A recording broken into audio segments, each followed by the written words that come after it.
Day 2, in the afternoon. Up until now, we've been talking about how to practice with the first foundation of mindfulness. The first foundation of mindfulness is Kaya Nupassana, or contemplation of the body. We're using physical sensations in the body created by the in and out breathing. And we're also using the 4 postures, walking, standing, sitting, and lying down, as a means to contemplate the body, as a means to establish our awareness in the present moment on a foundation of the body. This afternoon we're going to start to look at the second foundation of mindfulness. The second foundation is Vedana Nupassana. That means contemplation of feeling. Vedana, or feeling, plays a very important role in the Buddha's teaching. Not only does the Buddha separate this mental state of feeling into its own group, its own khandha. I should explain that a little bit. The mind and body process is made up of 5 groups or 5 khandhas, normally translated as 5 aggregates. You're a combination of these 5 aggregates. There is the body, feeling, perception, formations, which essentially is thoughts, and consciousness. These 5 groups, when combined together, form a human being, form a person. You are a group of the 5 aggregates. We'll talk about that later in the retreat. Just to say, feeling has been separated from the other mental states because it's so important. The 4 foundations of mindfulness, the first one is the body, that's physical. The next 3, feelings and mental states and mental phenomena. These are all mental things. These are all parts of the mind. The Buddha also separates feeling into its own satipatthana, its own foundation. That's how important it is. And in fact, in the dependent origination, the Buddha's deep and profound scheme of how dukkha arises and how dukkha ceases, he pinpoints feeling as being at the heart of the problem. He says it's because of feeling that craving arises. And craving is the cause of dukkha. So we need to get to know, we need to get to understand about this phenomena of feeling. When we can understand it, we can take control back of our lives. Feeling is conditioning every moment that we exist. Feeling is arising in the sense perception process. What is it? What is Vedana? Vedana is simply the affective tone or a flavour of the present moment experience. It's the flavour of the moment. There's 3 flavours: pleasant, unpleasant, and neutral feeling. These 3 different feelings, either one of them is arising in every single moment that we exist. Vedana is in the structure of our experience. It's one of the 5 aggregates. It's arising and passing away continuously. Sometimes the experience we perceive is pleasant. Sometimes the experience is unpleasant. Sometimes the experience is neither pleasant nor unpleasant. Adukkama sukhama. It's neither dukkha nor sukha. This needs to be thoroughly understood. Painful feelings, pleasant feelings, and neutral feelings are all dependently arisen. They arise through contact at the 6 sense bases. They're conditioned. They're dependently arisen, they're subject to destruction, they're impermanent, they're fading away, they're passing away, they're arising. Feeling is not you, but it's very easy to take hold of feeling when it arises in the present moment and take it personally. It's because we take feeling personally that craving arises. Feeling is the condition for the arising of craving. The Pali word for craving is tanha.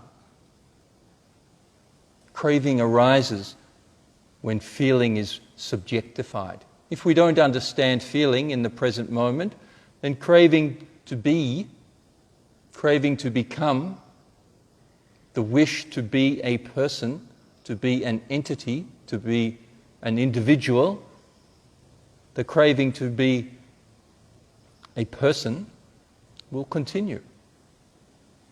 Will continue in its default setting.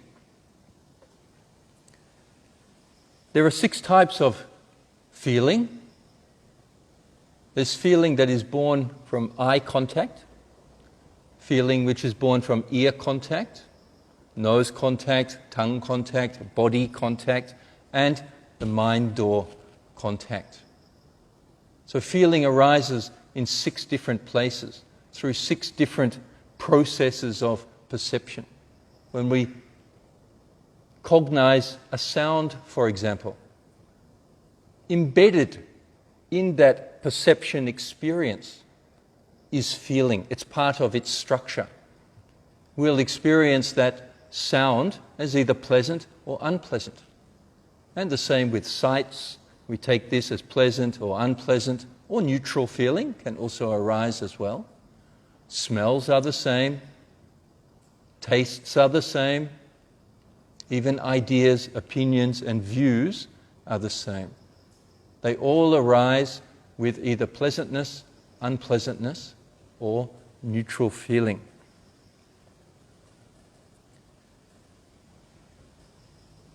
And each of these 3 feelings are mutually exclusive.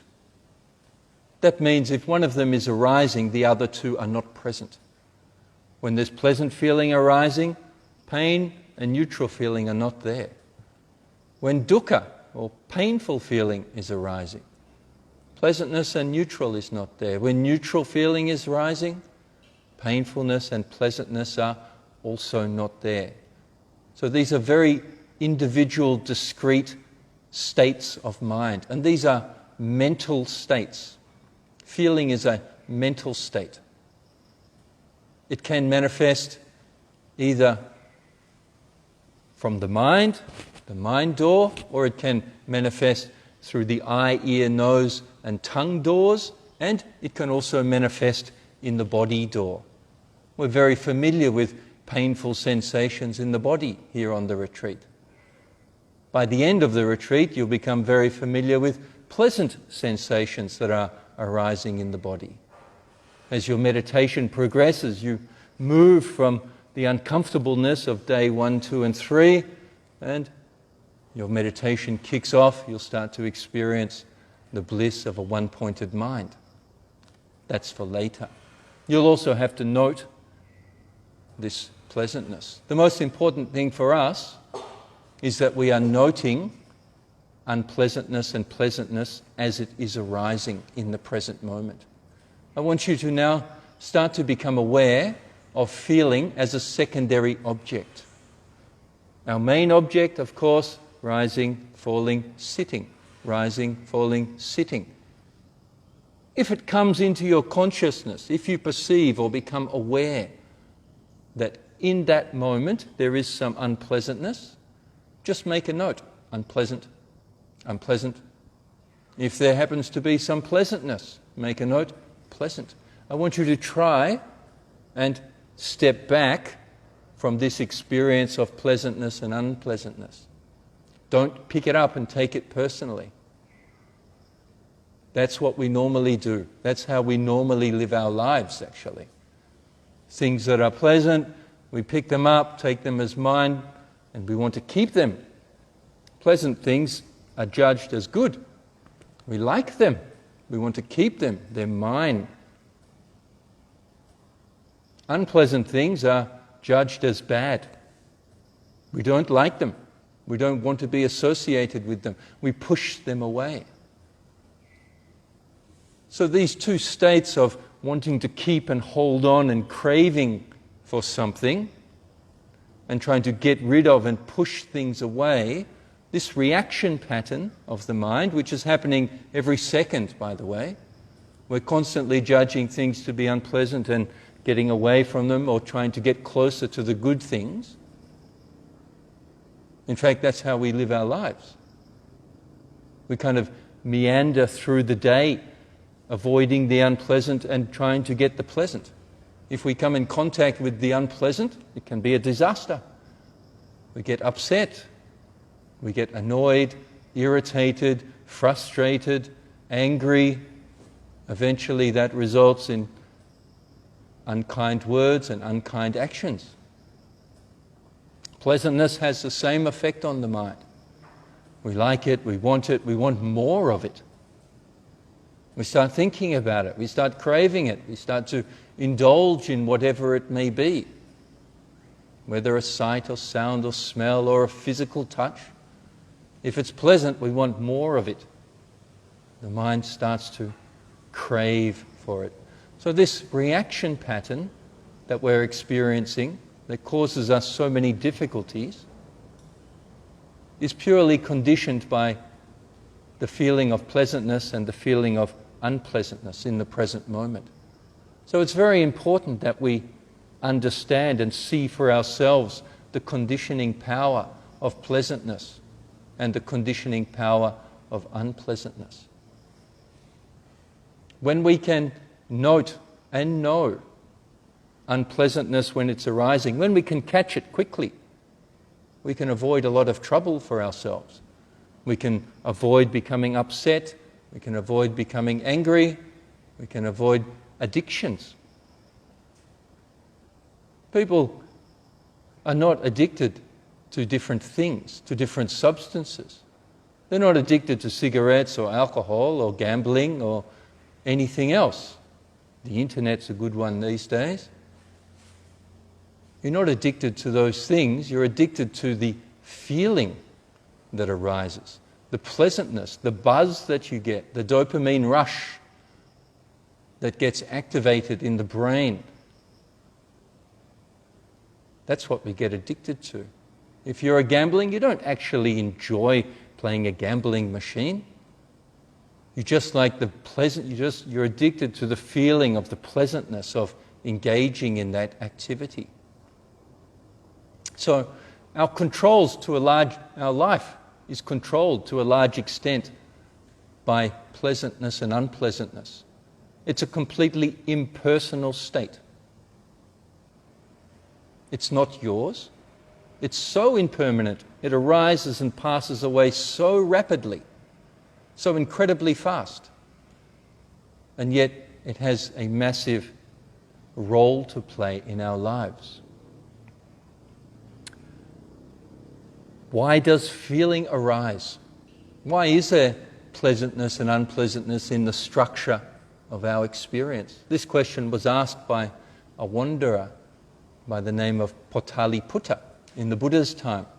He went and visited the Buddha and asked him, why is it?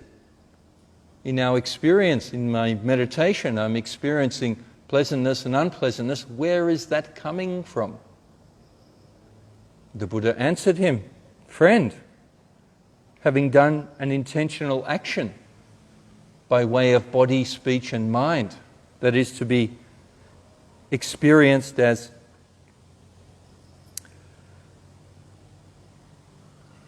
having done an action through body, speech and mind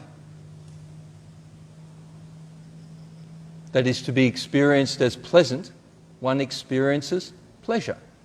Having done an intentional action through body, speech and mind that is to be experienced as painful feeling, one feels pain. And the same with neutral feeling.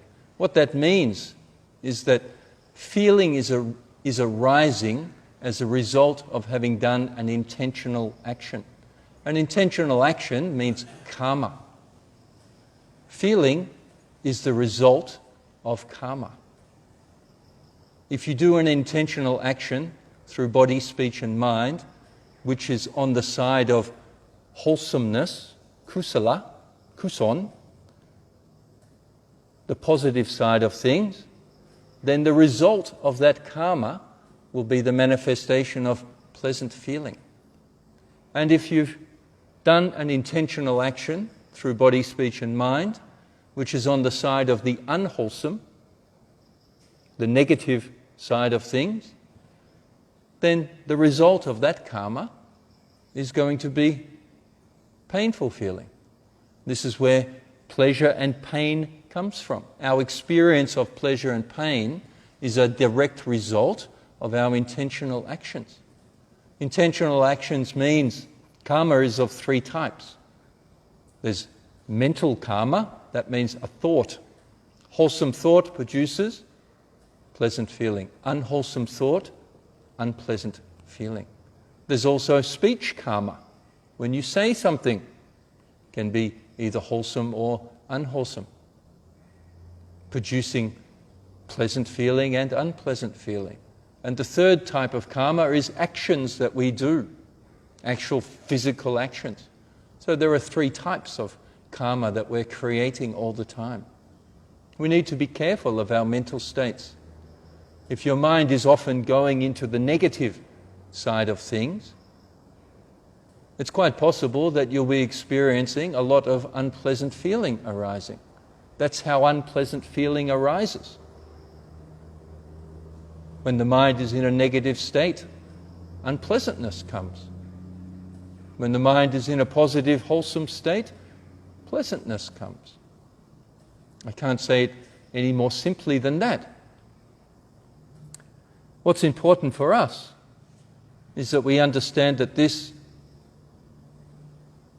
feeling is a resultant. It's a vipaka. There's karma and there's vipaka.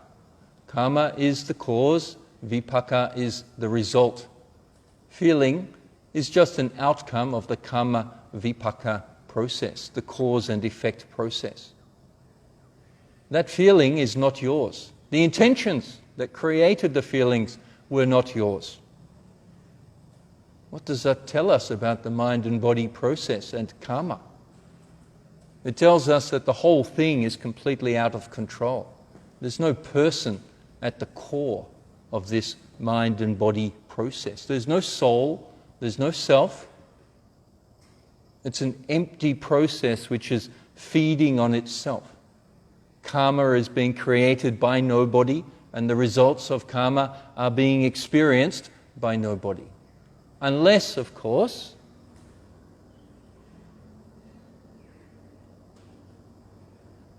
you're a person.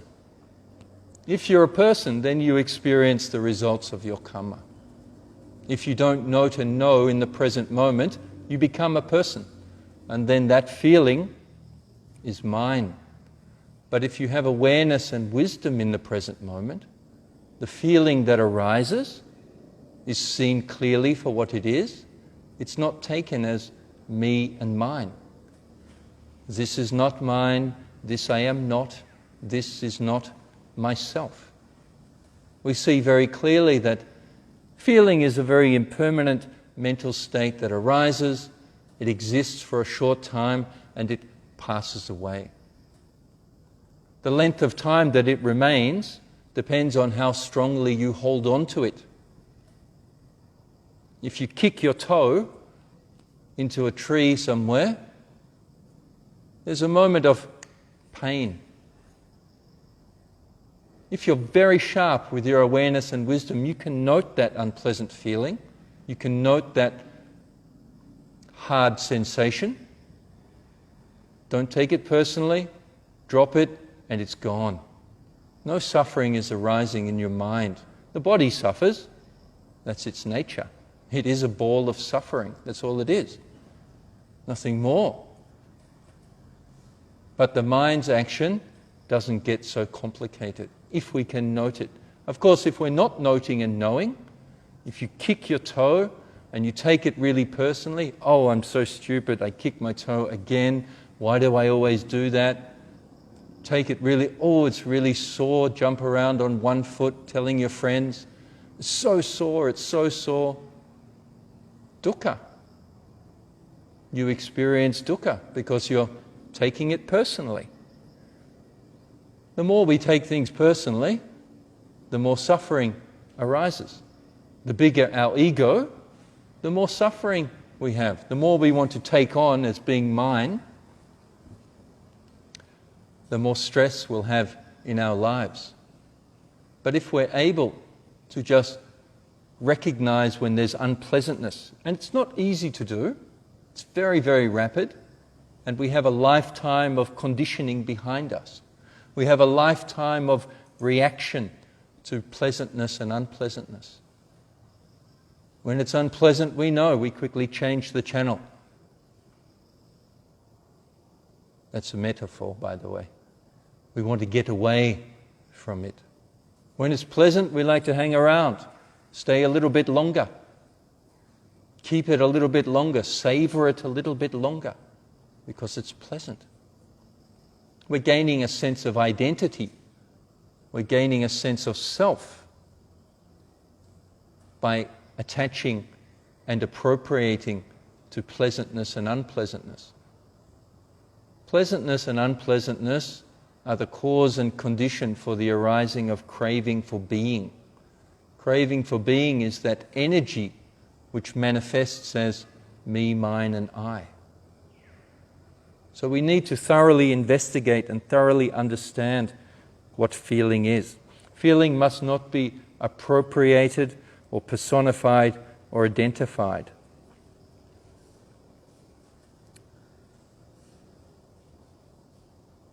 The big problem that we have is we have come to an opinion, we've come to a view that we are a person. It's called identity view. An identity view arises. The way leading to the origination of identity view is that we take the sense perception process personally. We take the ear as being mine. We take the sound as being for me. We take the consciousness of hearing that arises as I am. The contact of those three things together and the feeling that arises in that little short sense perception experience are all manifested as mine if we don't see them clearly. This is the way that leads to the origination of identity view. This wrong view, this ditthi, sakkaya ditthi. But if we're able to note the ear base and the sound and the consciousness that arises, the contact at those three coming together, and the feeling that arises when those three come together, if we're able to note that, then identity view does not arise in that particular moment. And it should be understood that this is a moment-by-moment experience. Although our lives seem to be like a big story, like a narrative running from the past through the present and into the future, just like a movie does. You see a movie, it's made up of many, many different frames, isn't it? Still images, thousands and thousands of them. When you run those still images quickly, then it creates a moving picture, a motion picture. It creates a film or cinema. That's what our life is like.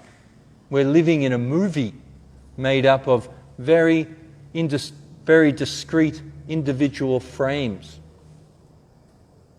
When your samadhi becomes strong enough and you're deep in the present moment, you'll be able to see each of these frames arising.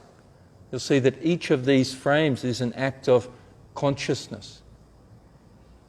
It's an act of knowing, and it happens extremely rapidly. One after another, being sewed together. They're being sewn together by craving, me, mine, and I. That's what gives all the pictures an order. That's what makes all these pictures orderly. That's what creates a sense of me arising as a baby and a child and a teenager and through the 20s and 30s as a person. That's where our personhood comes from. This series of discrete individual acts of consciousness at the six sense bases. It's not you. This is nature. Just like the trees are growing and the wind is blowing, it's nature. This thing is a piece of nature. It's beautiful. Unfortunately, it's come to the idea that it is somebody. And since it is somebody, it experiences suffering. So the Buddha's teaching is all about, there is this problem that you've got. He called it dukkha. He says, there is dukkha. It's the first noble truth. You've got a little bit of a problem. Your beautiful set of nature, arising and passing away, impermanent and without a self, non-dual, beautiful and exquisite, has a little bit of a problem. It's been infested. It's been infected by a virus. And that virus is identity view. It's being infected moment after moment after moment. And so it becomes a big long story. It becomes my life.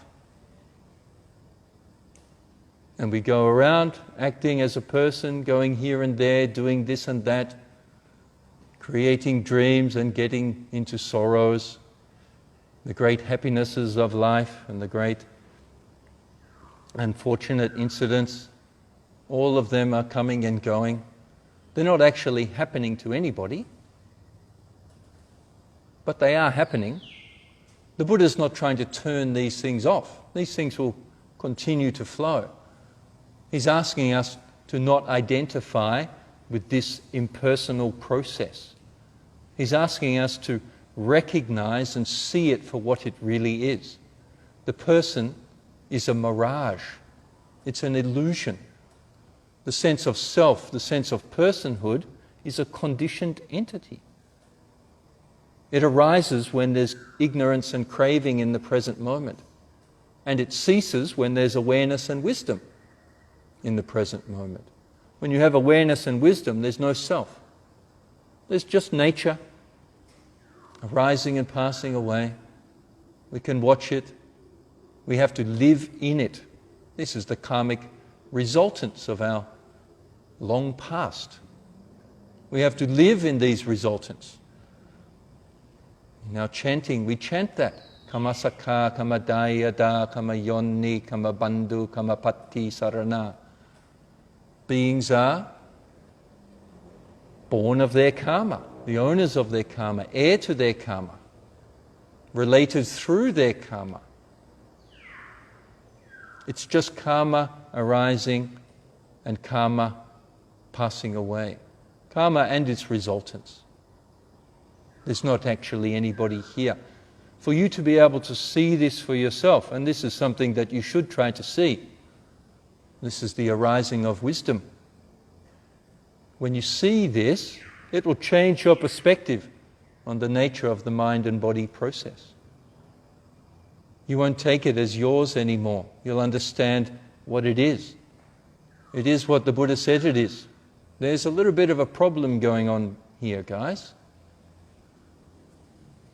Your nice mind and body and consciousness thinks it is someone. It's come to believe that it is somebody.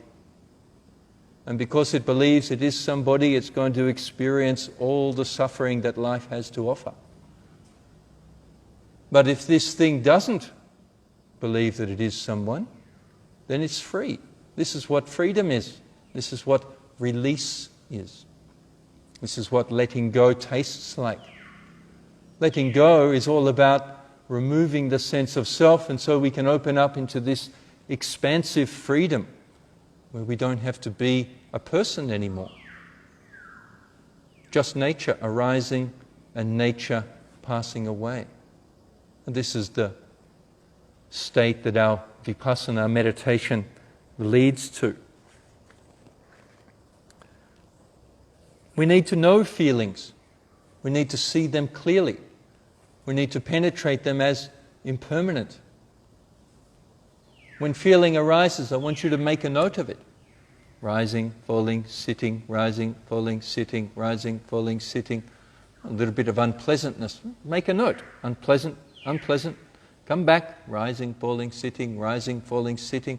Try to disconnect from feeling as it's arising. Most of the feeling that you experience is neutral feeling, neither pleasant nor unpleasant. So it doesn't have much effect because we don't react to it very often. Mostly neutral feeling results in delusion, the deluded state of I am. It's just bubbling along in the subconscious realm. I am, I am, I am, I am, I am. It's reacting and taking the neutral feeling. Of course, we react quite strongly to unpleasantness and pleasantness.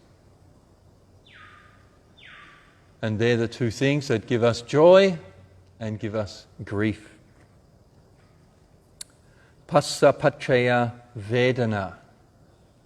With contact as condition, feeling comes to be. With the cessation of contact, feeling ceases. Feeling arises because of contact. What is contact? Contact is when an internal sense base and an external object and consciousness meet together. That's an act of contact. When those three meet together,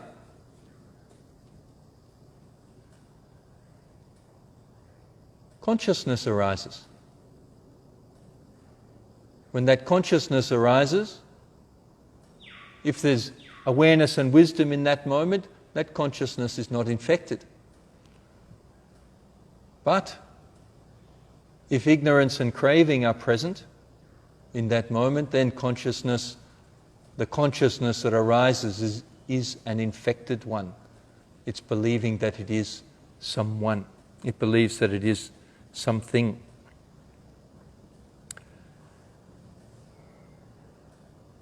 Feeling should be understood as being conditioned.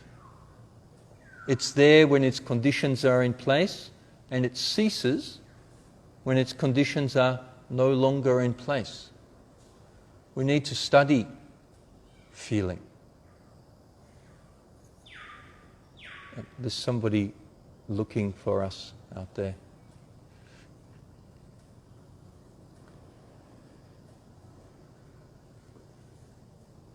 We need to study it. We need to understand it. We need to comprehend it. We don't need to push it away. We're not trying to get rid of unpleasant feeling. It's impossible. It's karma. It's bubbling up. It's like soda water bubbles, constantly bubbling. Feeling, different types of feeling, pleasantness, you won't get rid of it. It's the result of karma. You can't just turn off the karma switch. It's going to keep flooding. It's going to keep pumping through the pipeline. Just like a hose, you turn it on, water comes out the end. This is a hose that just can't be turned off. It's going to keep pumping. Water's going to keep coming out. The five aggregates, the body, feeling, perception, thoughts, and consciousness, these five things are going to keep manifesting, going to keep arising and passing away. Until, of course, you decide to do something about it. Doing something about it means contemplating it, watching and observing it. There is a possibility for turning off the tap. It's called uprooting sakkaya ditthi, or identity view. Our job as meditators is to remove this idea of me, mine and I, this idea that I am somebody. This idea that I am somebody is so pervasive that it keeps us stuck in a state of duality, keeps us stuck being a person in the world. But when you remove the person, what have you got left? You've just got the world. You've just got nature. Everything is connected. You will have heard those sayings. Everything is everything. There is oneness. Yeah, when you remove the sense of self, there is a sense of oneness with everything. There is the arising of things.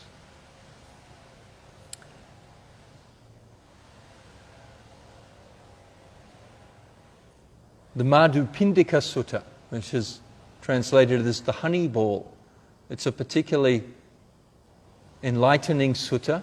It gives us a very brief summary of how the sense perception process occurs.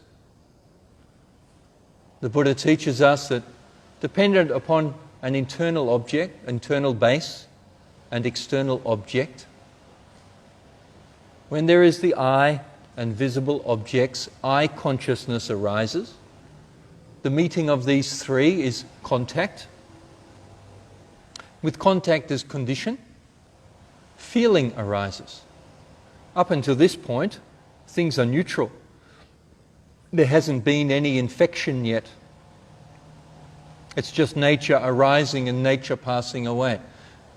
The resultants of old karma, the ear base and consciousness and the objects and the contact and the feeling, this is just nature arising. In the Pali text, the grammar changes. When there is I and objects, I consciousness arises, the meeting of the three is contact. With contact as condition, feeling. What one feels, that one perceives. What one perceives, that one thinks about. After the point of feeling, there becomes a one. There becomes a person. What one feels, that one perceives. What one perceives, that one thinks about. With what one has thought about as the cause. Perceptions and notions tinged by mental proliferation beset a person with respect to past, present and future forms cognized through the eye. What does that mean? Perception and notions tinged by mental proliferation. Pali word is papancha. That's all the different ways that we subjectify the experience. Taking it as me, taking it as mine, taking it as I am, identifying with it as my true self or my underlying self. Any kind of subjectivity. So up until the point in the sense perception process, so the 6 doors of contact where feeling arises, that means eye contact, ear contact, nose contact, tongue contact, body contact, and mind contact. Up until this point, we're fine. Nothing's infected yet. But if we don't note feeling, pleasantness and unpleasantness, if we don't note it and know it, if we don't neutralize it with wisdom, then the default setting is to take it as happening to me. This pleasantness is happening to me. We react to it by taking it as mine. And then, if it's good, we try to keep it. And if it's no good, if we've judged it as no good, then we try to get rid of it. And we end up in the reaction pattern. We end up stuck in a state of identity view. And this happens for objects through the eye door and ear door and nose door and tongue and body door, and especially through the mind door. Ideas and opinions and views also arise with feeling attached to them. Some opinions you'll find pleasant, some you'll find unpleasant. Other people's opinions are generally unpleasant, and your own opinion is, of course, very pleasant. We all like our own opinions, don't we? We all agree with our own opinions. Strange that, since we invented them, strange that we should like them. and dislike opinions which do not agree with our opinion. And this is what happens.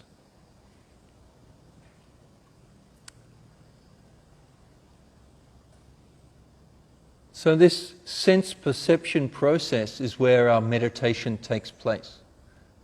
The Dhamma is akaliko. That means timeless. You don't have to wait. The Dhamma is arising in every moment.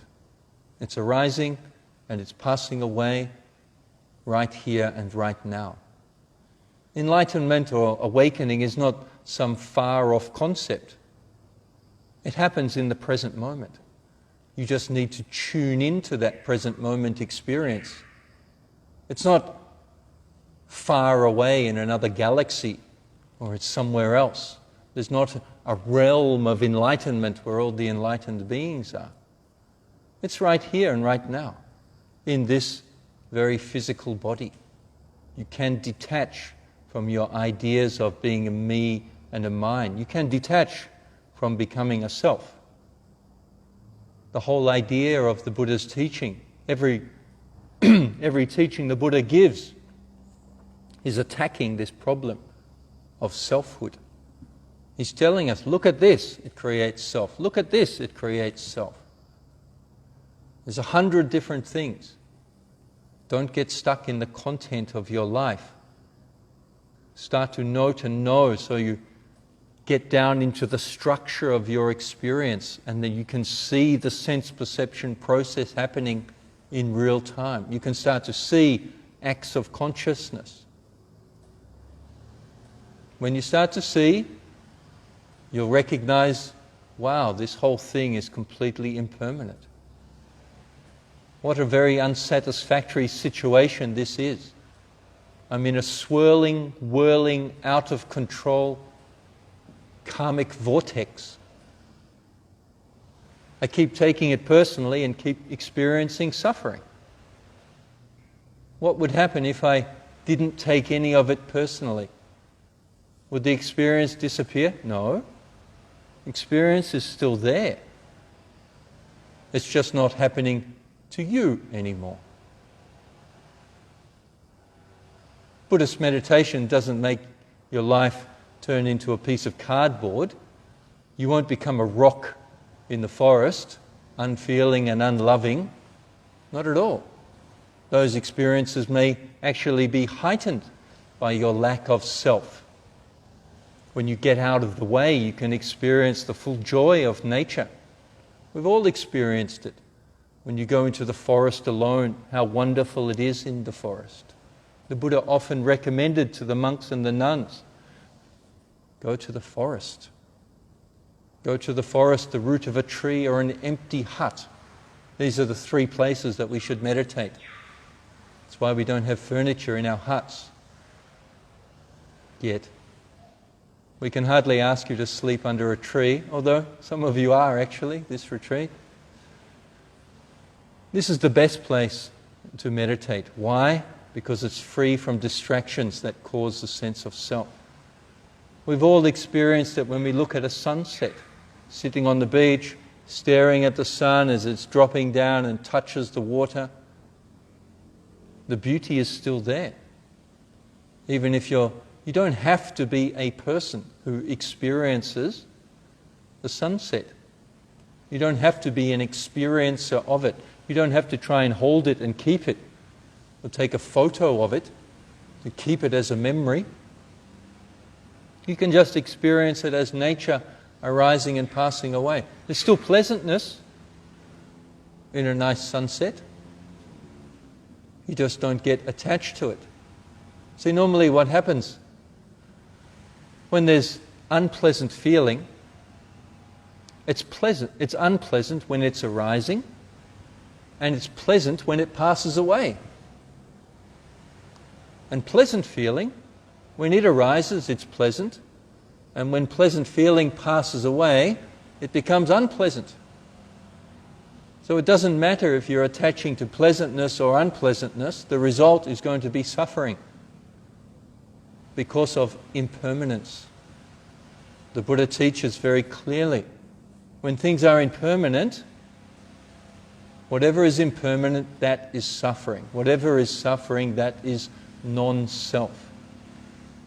So we need to be aware about the structure of our sense perception process. The sense perception process is effectively our lives.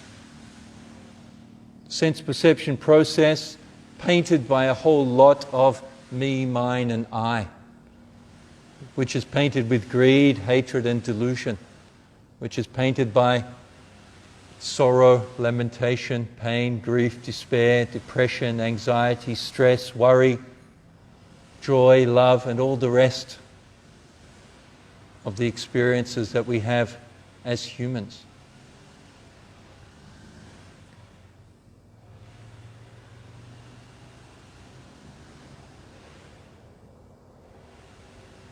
Our sense of self is a conditioned and impermanent thing.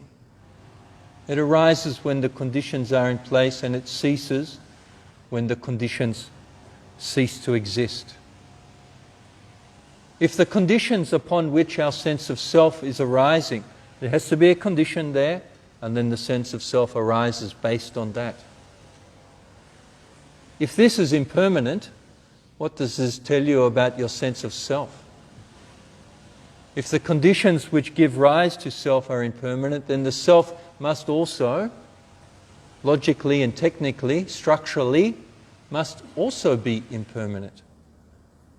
Now, is it suitable or sensible to hold on to something which is impermanent as being me?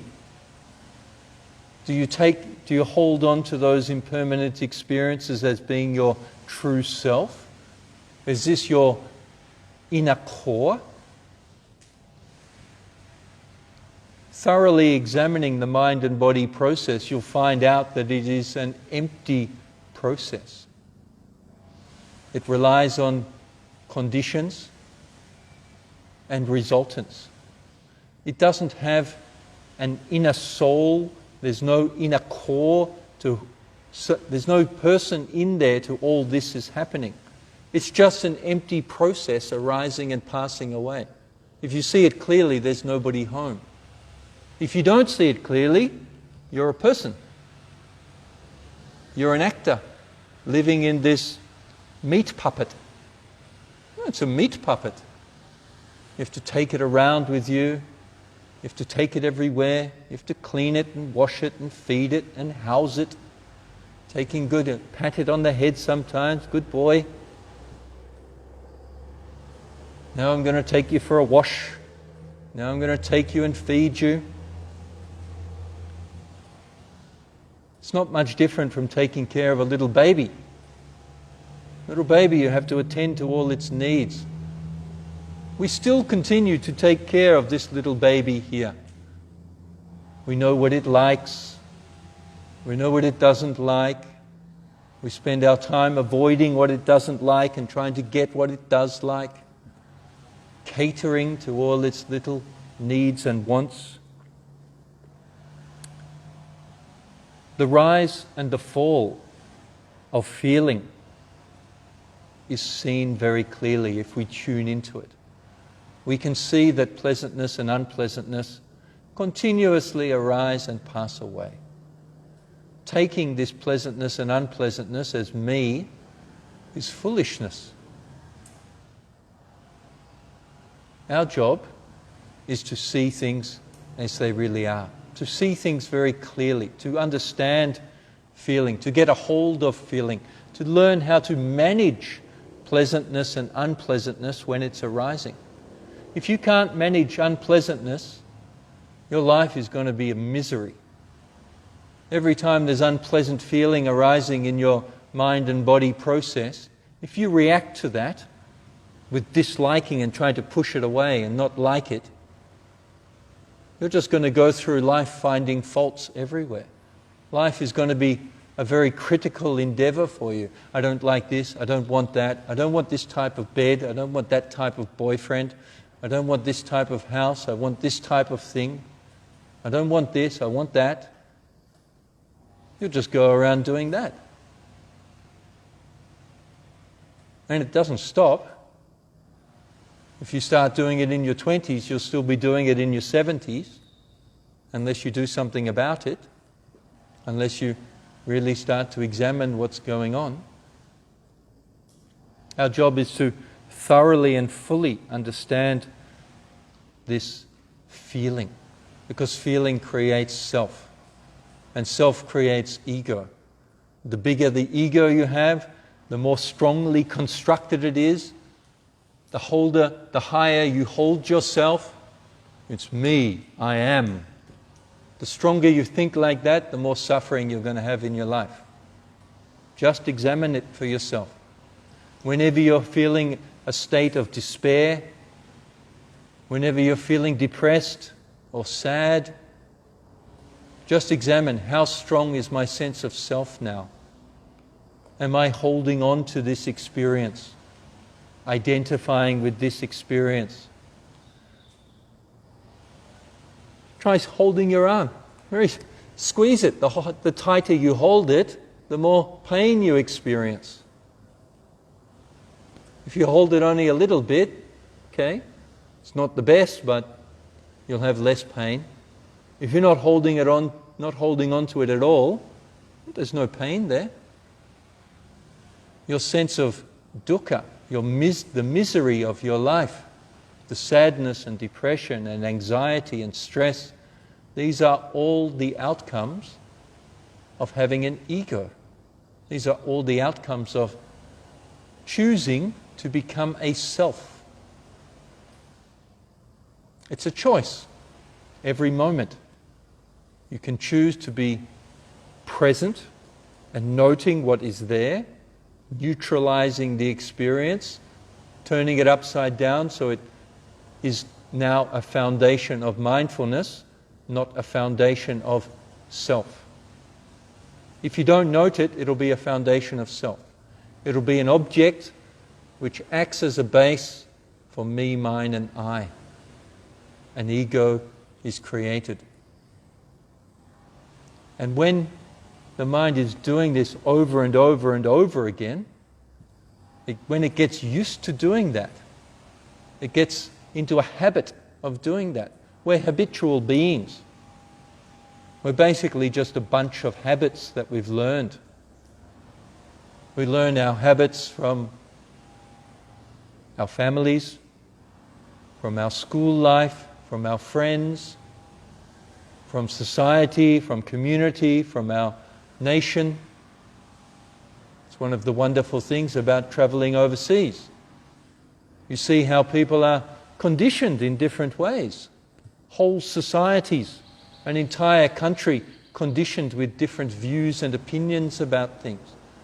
They're just conditioned beings. We all are. We need to examine and see this for ourselves.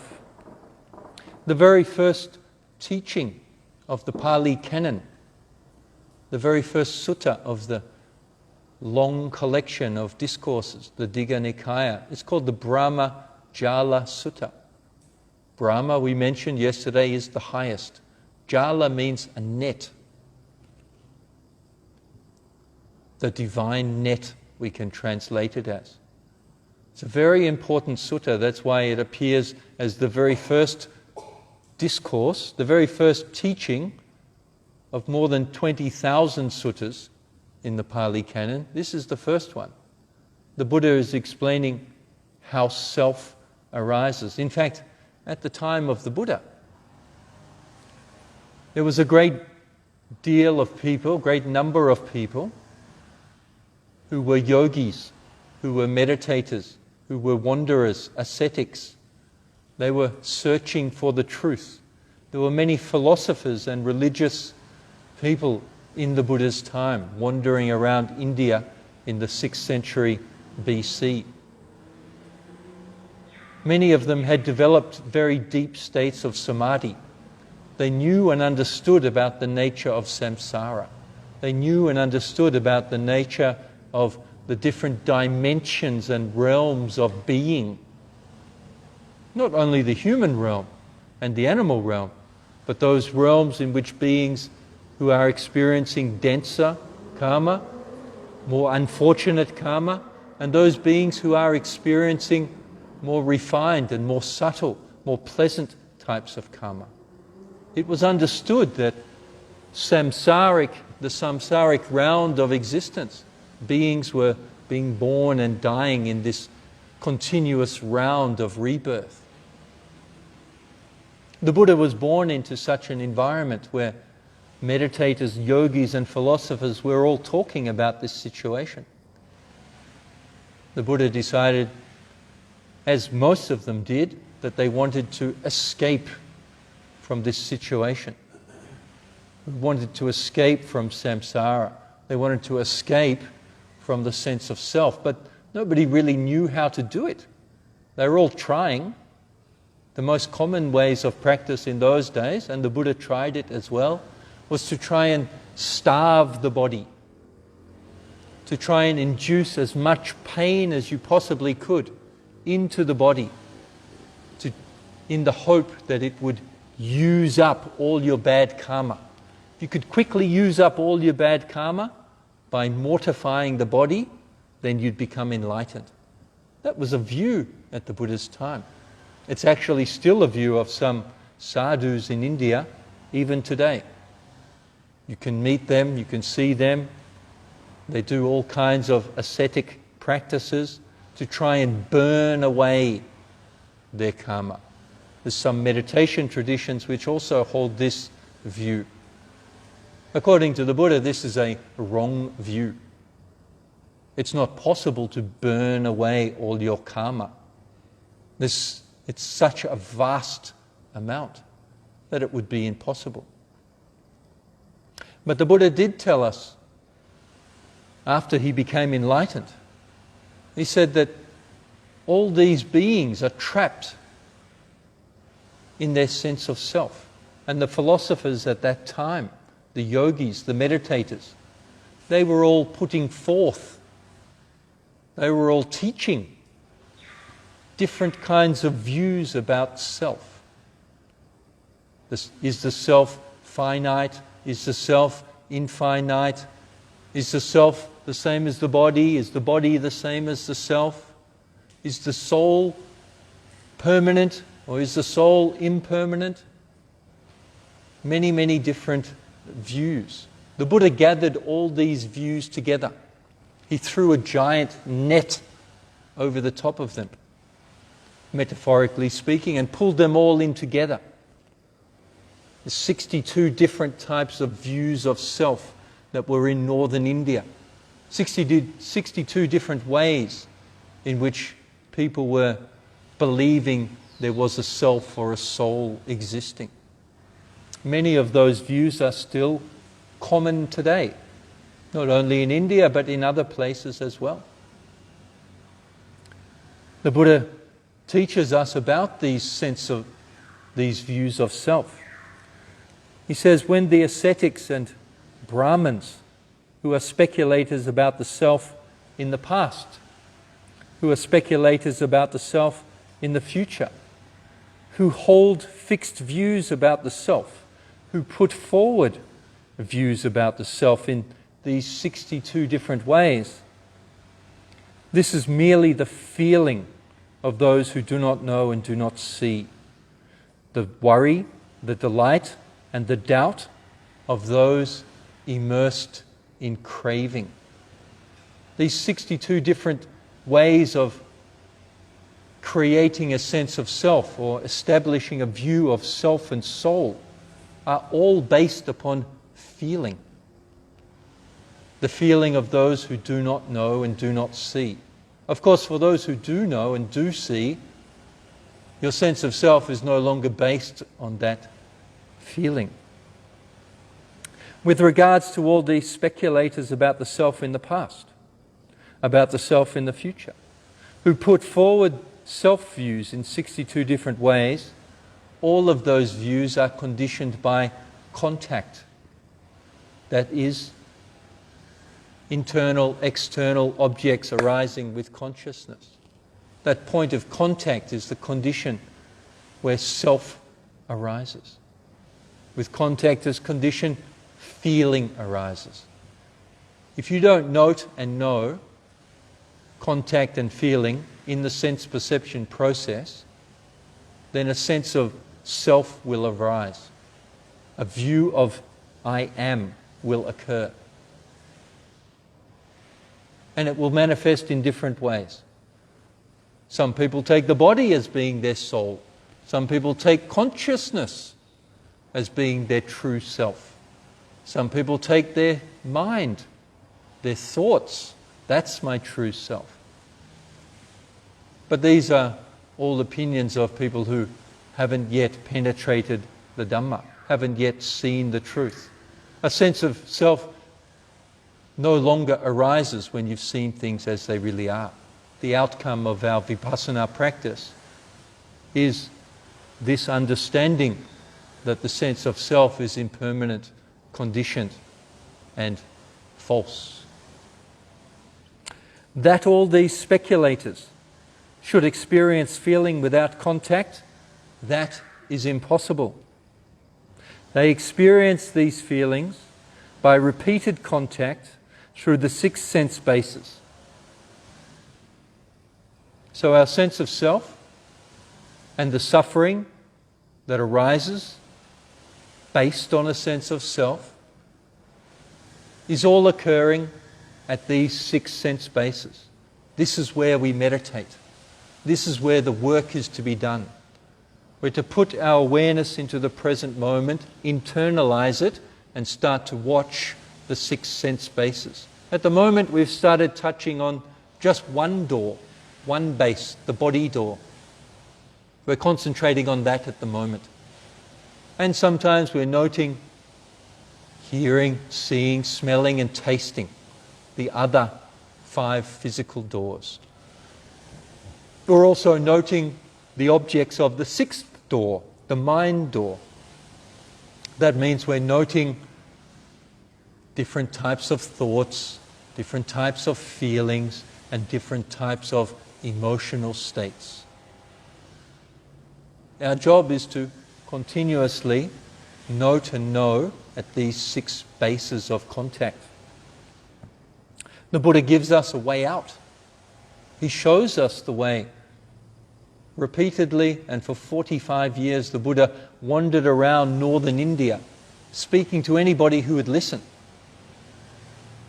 Constantly telling them, your sense of self is a conditioned thing. If you remove those conditions, it collapses. Experience that which is beyond the sense of self. That was his only message. That's all he wanted us to do. He wants us to understand dukkha and the end of dukkha. He called it dukkha when the mind and body process believes that it is somebody. That's dukkha. When the mind and body process don't believe it is somebody, that's nibbana. Simple as that. Nibbana is not some magical place in the sky where you can float around and eat chocolate all day.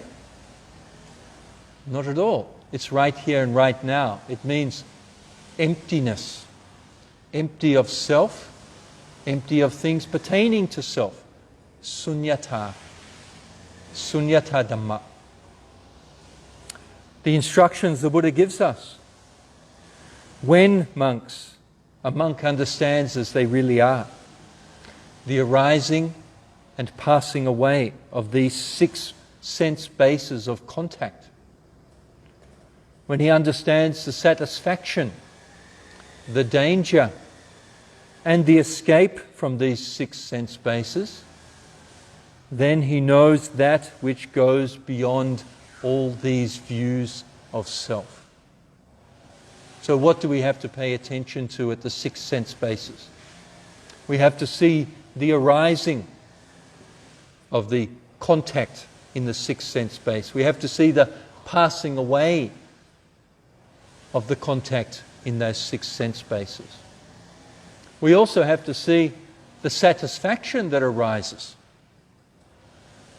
There is satisfaction, there is pleasantness, there is joy. Of course there is. We're constantly seeking pleasure and joy through our 6 sense bases. But what we have to do is we have to understand how it is satisfying. We have to see that satisfaction that arises at the sense basis.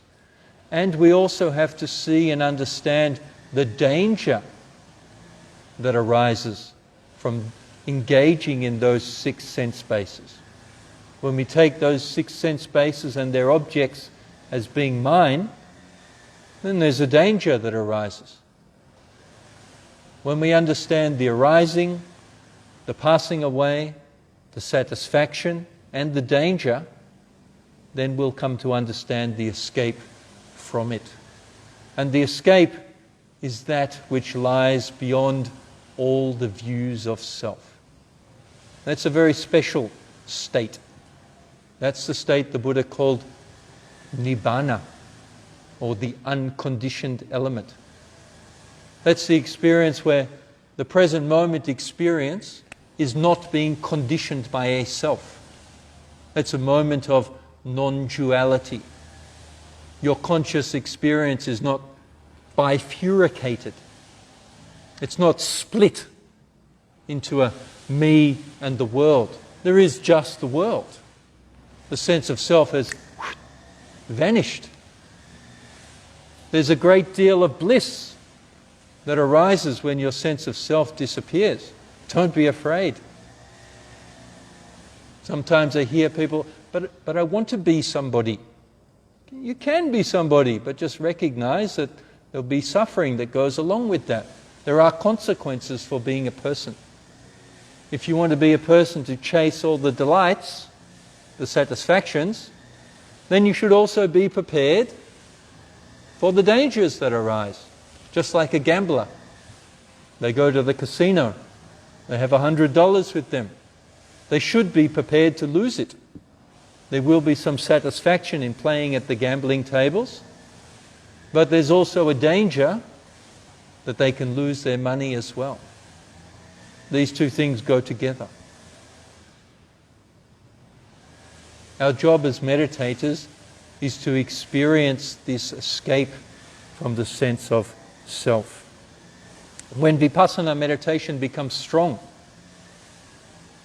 when it becomes stabilized and concentration becomes full, we start to experience what is known as Udayavaya Jnana, the knowledge, the insight knowledge of arising and passing away. It's the 4th insight knowledge of 16.